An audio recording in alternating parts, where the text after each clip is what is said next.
Hello friends, you are welcome in PVP video classes. I am Pankaj Kumar Tripathi going to present the second video on the provisions of judgment provided in CRPC 1973. In this lecture we will discuss on section 357 to 359. It means we will discuss on section 357, 357A, 357B, 357C, 358 and 359. Under three headings: compensation, cost and treatment. मित्रों, दंड प्रक्रिया संहिता 1973 के अधीन निर्णय विषय से संबंधित प्रावधानों पर यह दूसरा वीडियो लेक्चर है, जिसमें हम लोग कुल 6 धाराओं पर चर्चा करेंगे। धारा 357, 357 क, 357 ख, 357 ग, 358 और 359। इन 6 धाराओं की चर्चा हम लोग विभिन्न 3 शीर्षकों के अंतर्गत करेंगे: प्रतिकर, खर्च और उपचार। This section, section 357C, has been inserted in the code through the Criminal Law Amendment Act 2013, that is called as Nirbhaya law. मित्रों, धारा 357 ग इस संहिता में सन 2013 के संशोधन से जोड़ी गई। And not only this section but section 357B also has been inserted in the code by the same Amendment Act 2013. Section 357B and 357C. While section 357A has been inserted in the code through the Criminal Law Amendment Act 2009. तो धारा 357 को 2009 के संशोधन अधिनियम द्वारा, जबकि 357 ख और 357 ग ये दोनों सन 2013 के दंड विधि संशोधन अधिनियम द्वारा जुड़े गए हैं, जिन्हें हम निर्भया केस भी कहते हैं, निर्भया कानून कहते हैं। Okay, so I would like to primarily discuss on section 357C, that is treatment. Section 357C provides treatment of victims. All hospitals, public or private, whether run by the central government, the state government, local bodies or any other person, shall immediately provided the first aid or medical treatment free of cost to the victims of any offence covered under section 326A, it means acid throwing, 376 rape, 376A, 376B, 376C and 376D. The different kinds of rape and other sexual punishable sexual intercourses. 376E, okay, of the Indian Penal Code, and shall immediately inform the police of such incident. It means section 357C imposes 2 kinds of duties on all hospitals or the person who are engaging in running a clinic, whether they are public sector hospital or private sector, to provide free of cost first aid to a victim of sexual offences and to inform police officer. There are 2 kinds of duties. This section should be read with section 166B of IPC. Section 166B of IPC. That section read with section 166B of IPC, which imposes penalty. It means punishment in case of non-compliance of the duty imposed under section 357C of CRPC. यह धारा भारतीय दंड संहिता की धारा 166 ख के साथ पढ़ी जानी चाहिए, जो इस धारा के प्रवर्तन को सुनिश्चित करने के लिए लिखी गई।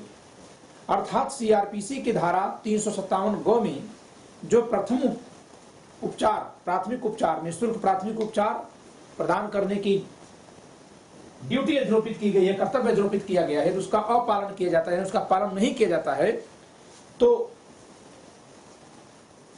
ऐसे हॉस्पिटल चलाने वाले को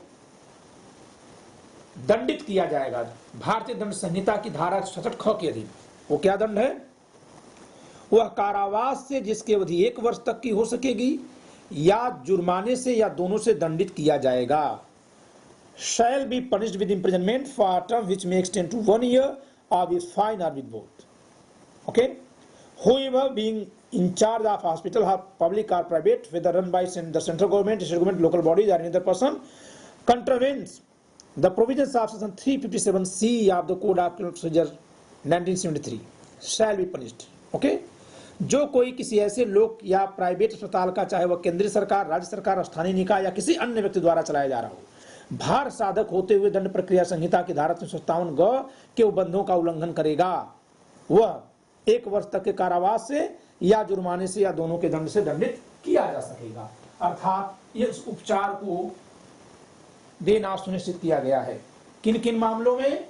रेप के मामलों में section 376C, section 376, section 376A,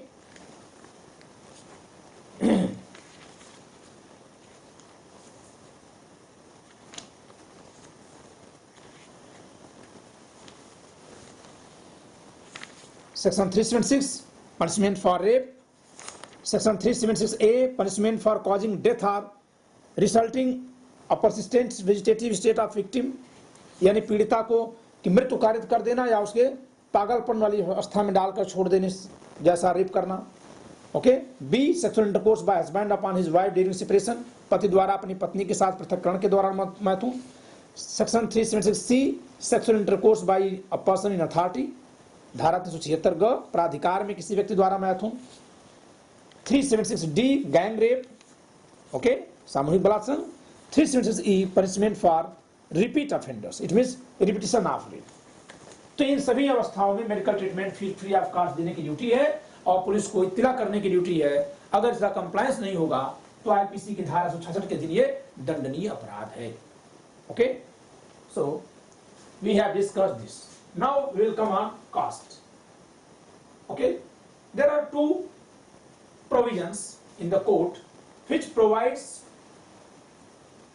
provisions related to cost, paying of cost. First is section 357(1)(a). In this case, the cost is paid by accused person if he has been convicted to the prosecution. Okay, by accused to prosecution, but he has not to pay, but the cost is recovered from fine. Okay, if fine is imposed as sentence, as a part of sentence upon the convicted person, then some sum of the fine would be given to the prosecution as cost. Okay, let me read that section.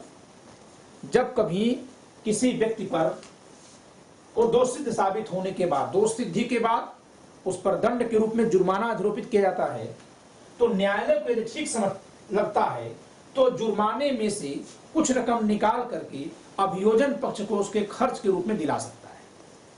Okay, section 357A।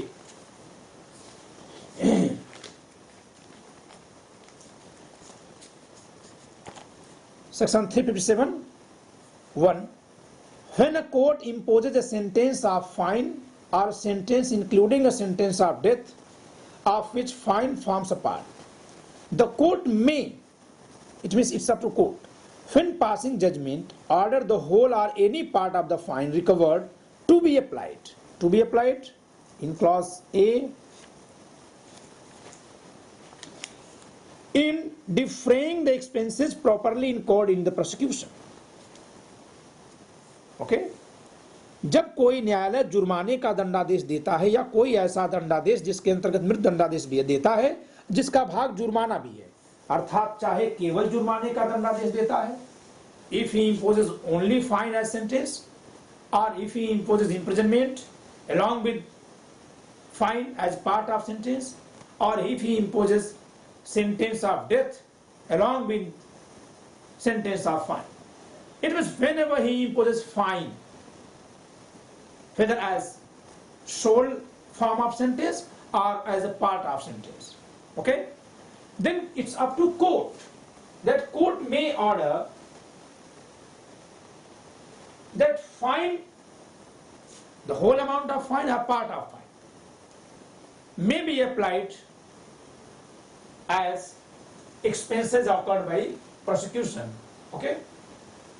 जब कभी न्यायालय चाहे केवल जुर्माने का ही दंड अधिरोपित करता है अथवा कारावास के साथ जुर्माना अधिरोपित करता है या सजाए मौत के साथ जुर्माना अधिरोपित करता है और उसे ऐसा लगता है कि जुर्माने को पूरा या उसका कोई एक भाग अभियोजन को उसके खर्च के रूप में दे दिया जाना चाहिए, तो वह इस प्रकार का आदेश कर सकता है।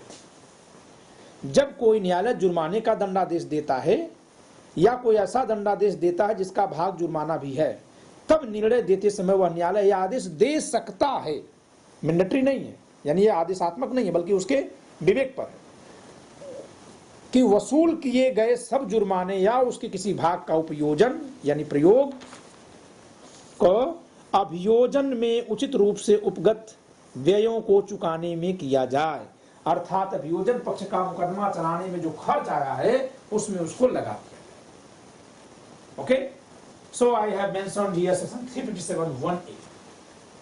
Now another section which is related with cost, that is section 359. Section 359 of the code is order to pay cost in non-cognizable cases.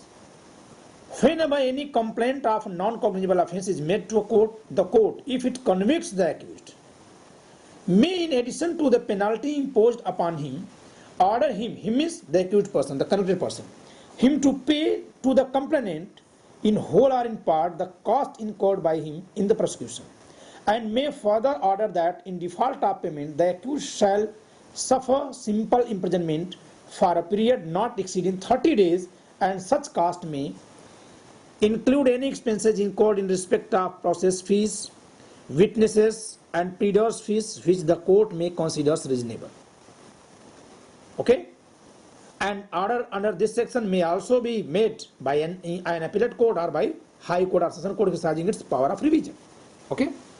So, धारा 359 असंज्ञेय मामलों में, असंज्ञेय मामले पुलिस रिपोर्ट पर नहीं चलेंगे, सरकारी मुकदमा नहीं होगा, हमेशा परिवार पर ही चलेगा, तो उसका खर्च हमेशा निजी रूप से व्यक्ति विशेष को सहना पड़ता है। कॉग्निजेबल में सरकार खर्च उठा सकती है, उसमें भी आप कंप्लेंट करके खुद के खर्च पर मुकदमा चला सकते हैं, लेकिन नॉन कॉग्निजेबल में तो हमेशा आपको ही खर्च उठाना है।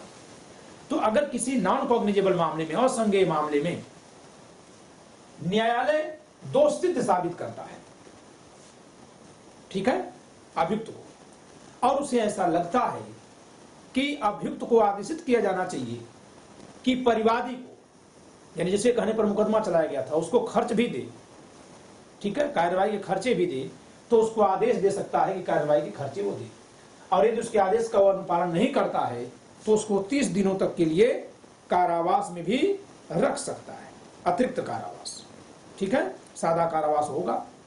और इस खर्च में क्या क्या है, उसके आदेशिका का फीस यानी जो समन या वारंट के लिए सेक्शन 204 में जो फीस ली जाती है वो है, ठीक है, या जो विटनेसेस को लाने ले जाने में उसका खर्च आया, और जो प्लीडर की फीस है, ये सारे खर्चे लिए जा सकते हैं। ऐसा आदेश कोई ट्रायल कोर्ट भी कर सकता है, कोई अपीलेट कोर्ट भी कर सकता है, और रिवीजन कोर्ट भी कर सकता है, प्रोडक्शन न्यायालय भी कर सकता है। Okay, you all know that the cognizance of non-cognizable case is always taken on complaint. So the cost of that prosecution is borne by the complainant. So whenever upon a complaint, if court finds a person, the accused person guilty, it means the court convicts the accused person. Then the court, if the court thinks fit, the court may impose an order of cost upon the accused person, upon the convicted person, to pay to the complainant. Okay? and the cost includes here the process fees which has been incurred from the complainant under section 204 of CRPC, the expenses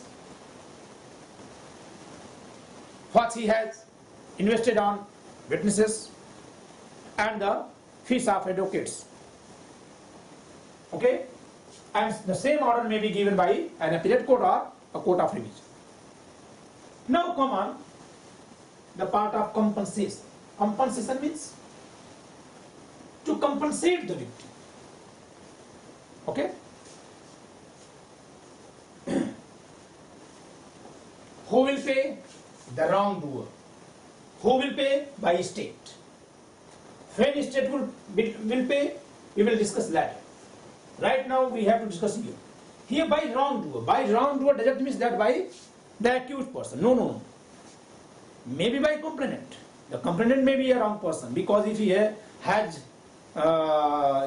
has made a false allegation, false information,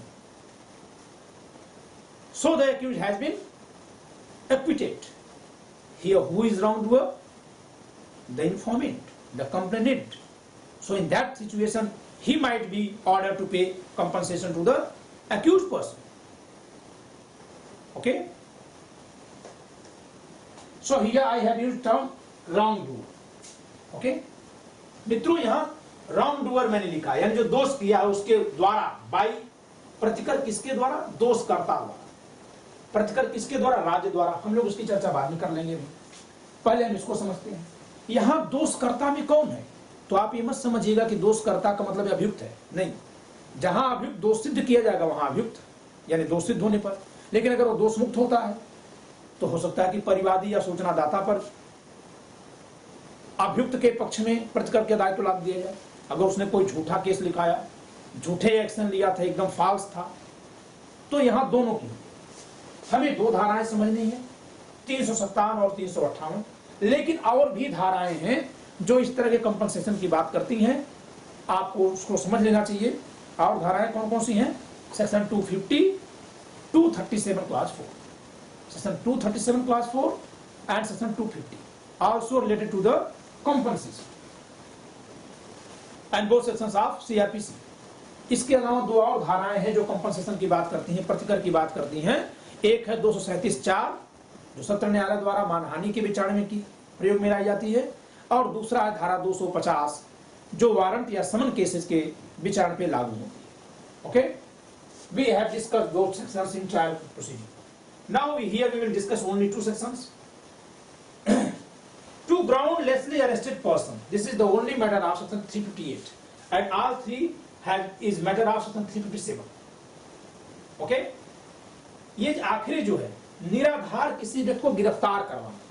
यदि किसी व्यक्ति को किसी ने दूसरे ने निराधार गिरफ्तार करवाया है तो निराधार गिरफ्तार करवाने वाला व्यक्ति उसे क्या कर देगा? प्रतिकर देगा। ये कहां लिखा हुआ है? ये लिखा है सेक्शन 358 में। This is the only matter of section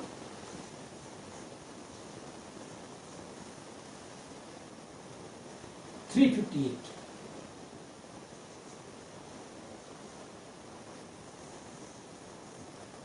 And all these three are matter of section 357 class 1 subclass B, C and D. Clause A is here related to cost. Okay, धारा 357 खंड 1 तो खंड क में यहां ख ये और ग ये।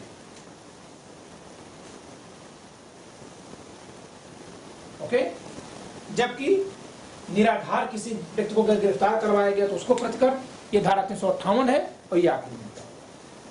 तो हम पहले इसको पढ़ते हैं, section 358। Compensation to person groundlessly arrested, निराधार यानी बिना आधार के गिरफ्तार करवाए गए व्यक्तियों को प्रतिकर whenever any person causes a police officer to arrest another person, if it appears to the magistrate by whom the case is heard that there was no sufficient ground, it is matter of fact and circumstances.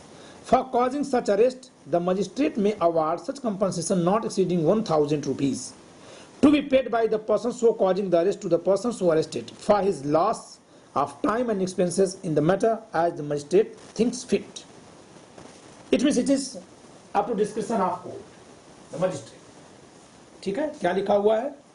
जब कभी कोई व्यक्ति किसी अन्य व्यक्ति को police अधिकारी से गिरफ्तार कराता है, तब यदि उस मजिस्ट्रेट को जिसके द्वारा वह मामला बाद में सुना जा रहा है, यह प्रतीत होता है कि ऐसी गिरफ्तारी कराने के लिए कोई पर्याप्त आधार नहीं था, तो वह मजिस्ट्रेट यह निर्णय दे सकता है, यानी आदेशात्मक नहीं है बल्कि न्यायालय के विवेक पर है, कि ऐसे गिरफ्तार किए गए व्यक्ति को इस संबंध में उसके समय की हानि और व्यय के लिए 1,000 रुपए से अनधिक, यानी अधिकतम 1,000 रुपए तक का इतना प्रतिकर जितना मजिस्ट्रेट ठीक समझे गिरफ्तार कराने वाले व्यक्ति द्वारा दिया जाए।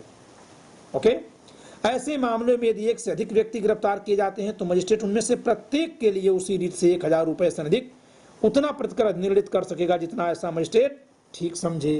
Okay, if there are more than one person then the magistrate may order to compensate each of them up to 1,000 rupees.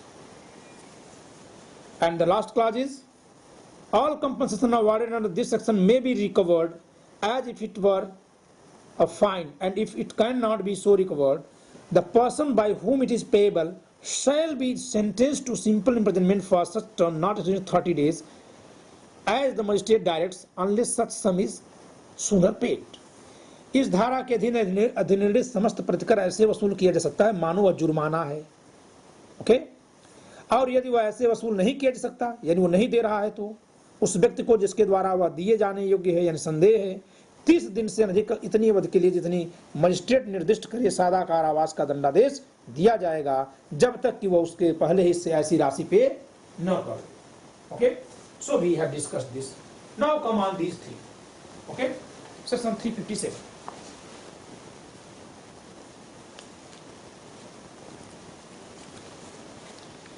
The main clause we have discussed. What? When a court imposes sentence of fine or sentence, okay, of which fine forms a part, the court may, when passing judgment, order to whole or any part of fine recovered to be applied. Clause D. In the payment to any person of compensation for any loss or injury caused by the offence, when compensation is in the opinion of the court recoverable by such person in a civil court.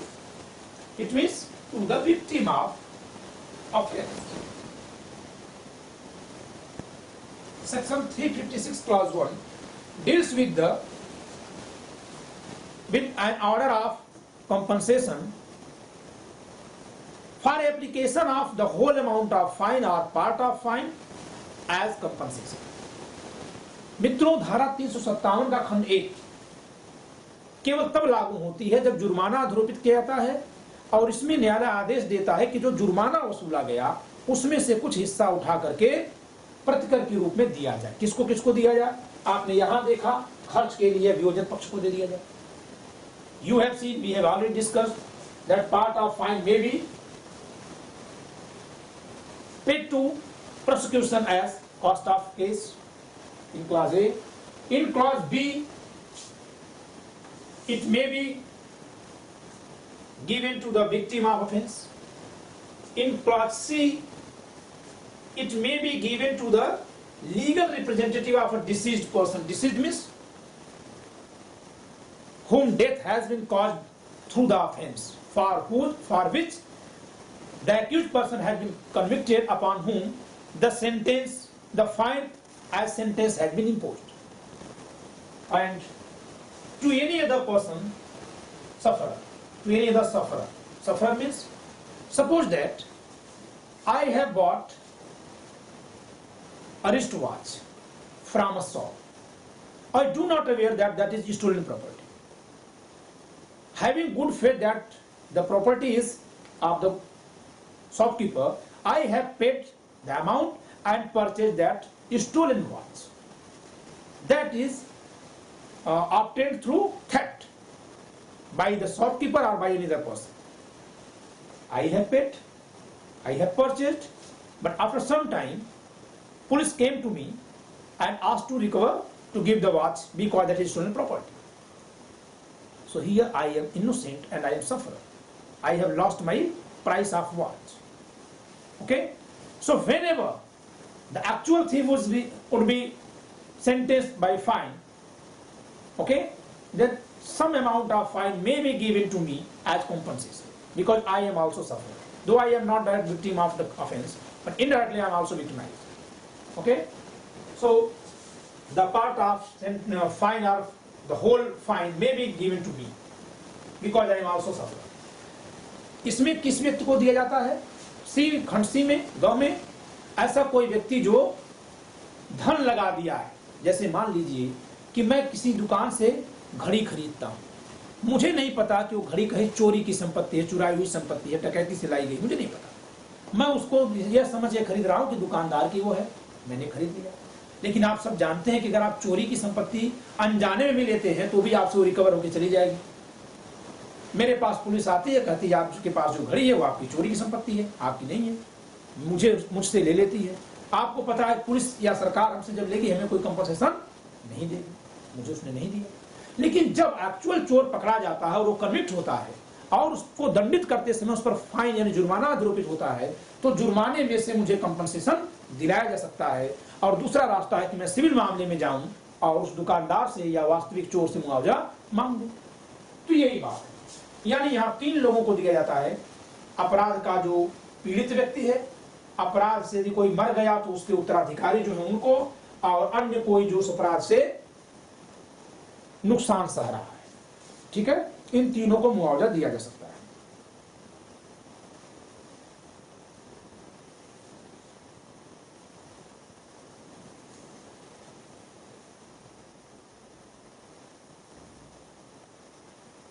लेकिन दूसरा सवाल है, यह सब तब दिया जाएगा जबकि जुर्माने के रूप में, हाँ, दंडादेश के रूप में जुर्माना भी लगाया गया है। Under section 357 clause 1, such kind of compensation would be payable from fine. What would be if no fine has been imposed as sentence? Then what would be? Even at that situation, compensation may be ordered under clause 3 of section 357. Clause 3. Let me read section 357 clause 3. When a court imposes a sentence of which fine does not form a part. In clause 1, when fine form a part. Okay, sentence of which fine forms a part. In clause 1. Here, when fine does not form a part, the court may, when passing judgment, order the accused person to pay by way of compensation such amount as may be specified in the order to the person who has suffered any loss or injury by reason of the act of for which the accused person has been so sentenced. Okay? So whenever fine has not been imposed as part of sentence, even in that situation, such order, the same order would be given by, may be given by the court to compensate the victim, to the legal representative of deceased person, or to any other innocent sufferer. जब कभी दंडादेश के रूप में जुर्माना नहीं लगाया गया तब आपने भी पढ़ा कि धारा 357(1) तब लागू होगी जबकि जुर्माना लगाया गया हो। अगर जुर्माना नहीं लगाया गया तो खंड 3 में तब भी न्यायालय को शक्ति दी गई है कि जहां वो जुर्माना नहीं भी लगाता है वहां भी जुर्माना लगा सकता है, वहां भी वो फाइन के लिए, प्रतिकर के लिए आदेश कर सकता है जो वो ठीक समझे। अगली बात, what has been in clause 2, if the fine is imposed in a case which is subject to appeal, no such payment shall be made before the period allowed for presenting the appeal has elapsed, or if any appeal be presented before the decision of the appeal. Okay? जहां की जुर्माना किसी ऐसे मामले में दिया गया है और उसी में जो प्रतिकर का आदेश भी कर दिया गया जो कि अपीलनीय है, तो जब तक अपील करने की समय सीमा न समाप्त हो जाए और अपील न की गई हो, अथवा अपील अगर कर दी गई तो अपील न्यायालय का निर्णय ना आ जाए, तब तक प्रतिकर नहीं दिलाया जाएगा। यानी एक मामले का यही कोर्ट ने निर्णय किया, उसमें जुर्माना लगाया, कोर्ट ने आदेश किया कि इस जुर्माने में से इतना इनको कंपनसेशन के रूप में दे दिया जाए। जुर्माना तो वसूला जा सकता है लेकिन प्रतिकर के रूप में तब तक नहीं दिया जाएगा जब तक कि अगर वो मामला अपीलीय नहीं है तो तुरंत दिया जाएगा, अगर वो अपीलनीय है तो अपील की समय सीमा बीत जाए और अभियुक्त यानी जो दोष सिद्ध किया गया, जिस पर जुर्माना आरोपित किया गया, वो अपील ही न करे, और यदि वह अपील कर दे तो अपीली न्यायालय के निर्णय आने के बाद, और यदि अपीली न्यायालय ने दोष सिद्धि उलट दी तो फिर यह आदेश समाप्त हो जाएगा। If the appellate court or court of revision quash the conviction, then the order of compensation would be automatically quashed. Clause 4. An order under this section may also be made by an appellate court or by the high court or court of session when exercising its power of revision. जो शक्ति 357(1) और 3 में विचारण न्यायालयों को दी गई है, वही शक्ति अपीलीय न्यायालयों को और पुनरीक्षण न्यायालयों को भी खंड 4 में दी गई है। और खंड 5 क्या है, ये महत्वपूर्ण बात है। At the time of awarding compensation in any subsequent civil suit relating to the same matter, the court, which court? The civil court, shall take into account any sum paid or recovered as compensation under this section. उसी मामले में संबंधित किसी पश्चातवर्ती civil वाद में जब प्रतिकर निर्णित किया जाएगा, तब वह न्यायालय मतलब वह सिविल न्यायालय जो प्रतिकर की निर्धारण के लिए सिविल मुकदमे को देख रहा है, ऐसी किसी राशि को जिस धारा के अधीन प्रतिकर के रूप में दी गई है या वसूल की गई है, हिसाब में लेगा। यानी अगर यही विक्टिम कोई सिविल केस भी कर रखा है, यहाँ 1000 रुपया उसको मिल चुका है, वहां सिविल कोर्ट ने उसके पक्ष में 5000 रुपए की प्रतिकर की बात की, तो शेष 4000 ही दिलवाया जाएगा। Let me discuss through an illustration that suppose that the same victim has filed a civil suit for compensation in whose favour ₹1000 has been awarded from the fine to be paid him. Okay, it means he has taken 1000 rupees as compensation under section 357 clause 1 subclause A. In civil suit, the court decides that he would be paid 5000 rupees. It is 5000 more to be paid to him. So the court must take the already paid amount to him into account. It means the rest 4000 would be only given to him. Okay? Now some of the cases are important. I am reading through R.B. Kelkar's book, Lectures on Criminal Procedure. In its page 263, the author quotes some of the judgment of Supreme Court.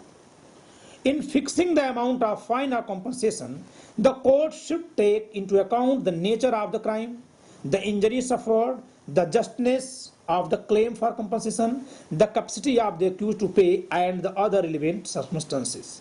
It has been held in the Supreme Court in the case of Jacob George versus State of Kerala 1994, 3 Supreme Court cases, page number 430. And further it has been held in State of Kerala versus Ashraf 1993, KLT 501. Okay? सर्वोच्च न्यायालय ने Jacob George बनाम केरल राज्य 1994 के मामले में ये बात कही है कि जब कभी न्यायालय क्षतिपूर्ति या जुर्माने की मात्रा का निर्धारण करेगा, तो वह क्या क्या चीजों को ध्यान में रखेगा? अपराध की प्रकृति, जो क्षति हुई है उसकी प्रकृति, क्षतिपूर्ति के प्रतिकर के दावे की न्यायिकता यानी कितना न्यायपूर्ण है, और अभियुक्त की प्रतिकर भुगतान की क्षमता, कितना प्रतिकर भुगतान कर सकता है, इन उपहार सिनेमा हॉल कांड। Okay, crores rupees has been imposed as fine and as compensation and the other relevant circumstances, और अन्य तथ्यों को परिस्थितियों को ध्यान में रखकर ही ऐसा करेगा।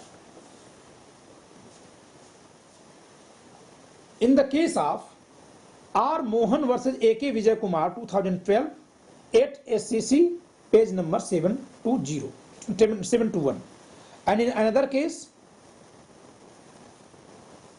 Sahej Khan Mehboob Khan Pathan versus State of Gujarat 2013, volume number 1 SCC, page number 570. The court held that the court can pass sentence in default of payment of compensation. Okay, तो ये दो मामले हैं। इस मामले में न्यायालय ने यह भी कहा, सुप्रीम कोर्ट ने भी कहा कि प्रतिकर न देने की दशा में अतिरिक्त कारावास का आदेश भी न्यायालय दे सकते हैं। Now we should discuss these two sections, section 357A and section 357B. Section 357A.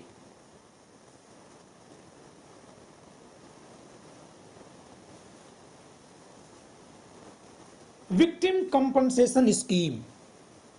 Here, there is a scheme to compensate the victim by state. ये एक स्कीम बनाई गई है, एक योजना बनाई गई है जिसमें किसी भी पीड़ित को कौन प्रतिकर देगा? राज्य. Okay? What has been here? Every state government in coordination with the central government shall, mandatory provision, shall prepare a scheme for providing funds for the purpose of compensation to the victim or his dependents who have suffered loss or injury as a result of the crime and who require rehabilitation. Not only compensation but rehabilitation also. Okay? प्रत्येक राज्य केंद्रीय सरकार के साथ समन्वय से आहत यानी पीड़ित या उसके आश्रितों को जो अपराध के परिणाम स्वरूप हानि या क्षति सहन किए हैं और जो पुनर्वास की अपेक्षा करते हैं, प्रतिकर के प्रयोजन के लिए कोष प्रदान करने की योजना तैयार करेगा. ये आदेशात्मक है. Clause 2. Whenever a recommendation is made by the court for compensation, the district legal service authority and the state legal service authority, as the case may be, shall decide the quantum of compensation to be awarded under the scheme referred to in subsection 1. जब न्यायालय द्वारा प्रतिकर के लिए सिफारिश की जाती है कि उस व्यक्ति को प्रतिकर दिलाया जाए, तो ये प्रतिकर कौन देगा? तो जब ऐसी कभी योजना बनाई जाती है तो न्यायालय जिला विधिक सेवा प्राधिकरण या राज्य विधिक सेवा प्राधिकरण से कह सकता है कि वो उसकी मात्रा का निर्धारण करे. If the trial court at the conclusion of the trial is satisfied that the compensation awarded under section 357 is not adequate, section 357 is not adequate, then for such rehabilitation or where the case is in acquittal or discharge and the victim has to be rehabilitated, it may make recommendation for compensation. जबकि विचारण न्यायालय इस निष्कर्ष पर आता है कि धारा 357 के तहत जो मुआवजा दिलाया गया वो अपर्याप्त है, अथवा जबकि अभियुक्त चाहे साक्ष्यों के अभाव में या गलत अभियुक्त पकड़ लिया गया, सही अभियुक्त पकड़ा नहीं गया, इस नाते दोषमुक्त हो जाता है. लेकिन यह बात साबित है कि जो व्यक्ति पीड़ित है वो उस अपराध से ही पीड़ित है. यानी अपराध किसने किया ये तो नहीं साबित हो पा रहा है, लेकिन जो पीड़ित है वो वास्तव में पीड़ित है. तो ऐसे में भी न्यायालय इस धारा के अधीन राज्य को आदेश कर सकता है पीड़ित को या उसके आश्रितों को प्रतिकर देने के लिए. Clause 4. Where the offender is not traced or identified, but the victim is identified and where no trial takes place, the victim or his dependents may make an application to the state or the district level services authority for award of compensation.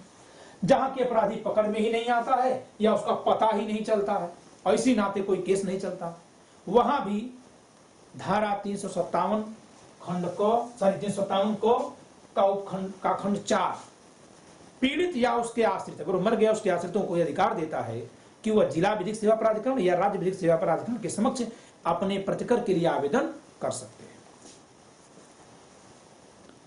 On receipt of such recommendation or an application on the application under subsection 4, the state or the district legal services authority shall, after the due inquiry, award adequate compensation by completing the inquiry within 2 months.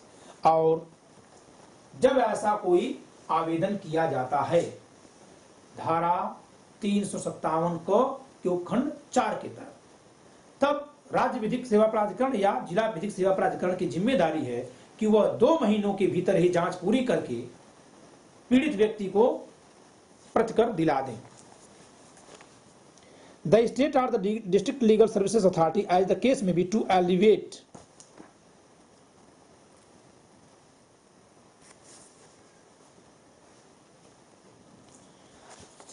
the suffering of the victim, may order for immediate first aid facility or medical benefits to be made available free of cost on the certificate of the police officer not below the rank of officer in charge of the police station or a magistrate for the of the area concerned or any other interim relief as the appropriate authority deems fit.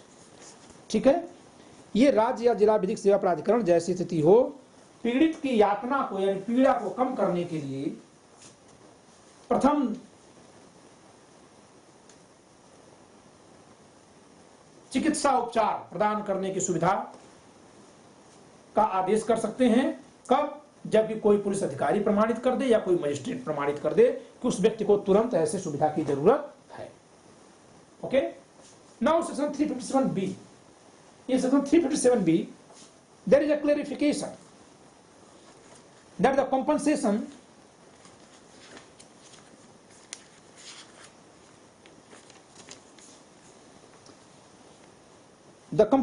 payable by the state government under section 357A shall be in addition to the payment of fine to the victim under section 326A or section 376D of the Indian Penal Code. It means that compensation would be in addition to that compensation, this compensation. Okay? धारा 357 ख यह साफ साफ कहती है कि किसी acid पीड़िता या किसी बलात्कार पीड़िता के लिए धारा 357 क में जो प्रतिकर दिया जाएगा वो इस प्रतिकर की अतिरिक्त होगा, यानी धारा 357 में जो प्रतिकर होगा उसके अतिरिक्त होगा। ठीक है, तो हम लोगों ने इन चीजों को किनको प्रतिकर, खर्च और उपचार संबंधित उन प्रावधानों का अध्ययन किया जो सीआरपीसी में लिखे हुए हैं और जो निर्णय के भाग के रूप में पारित किए जा सकते हैं। ठीक है, we have discussed the provisions related to compensation cost and treatment which are mentioned in CRPC and which may be awarded as part of judgment. So enjoy the lecture.